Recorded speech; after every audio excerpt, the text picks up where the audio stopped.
وعلیکم السلام ورحمۃ اللہ وبرکاتہ۔ یہ بھائی محمد نذیر صاحب ہیں جی، ان کا سوال ہے کہ یہ دیہاتوں کے اندر سکول ہیں، وہاں پنکھے وغیرہ نہیں ہیں تو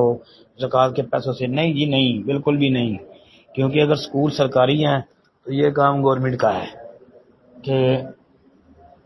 ان کے انڈر ہیں یہ، تو ان کو یہ کام کرنا چاہیے بیت المال میں سے، ایک بات۔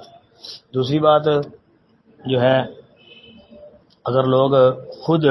آپس میں مل کے نفلی طور پہ نفلی صدقہ ہوتا ہے، ویسے دل کرتا ہے تھوڑا بہت صدقہ کرنے کا، تو لوگ نفلی صدقہ جو ہے اس کے پیسے جمع کر کے اگر بندہ وہاں پر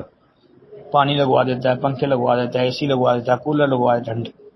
تو یہ ٹھیک ہے جی۔ اس کے بعد جو ہے جو فرض صدقہ ہے، زکوٰۃ ہے جی، تو وہ جو ہے یہ ان جگہوں پہ نہیں لگائی جا سکتی، اس لیے کیونکہ اس کے مصارف اللہ تعالیٰ نے 8 بیان کیے ہیں۔ سورۃ توبہ کی آیت نمبر 60 کے اندر 8 مصرف اللہ نے بیان کیے ہیں جی، تو وہ 8 مصارف میں جو بھی آتا ہے ان کو آپ زکوٰۃ کے پیسے جو ہے وہ دے سکتے ہیں،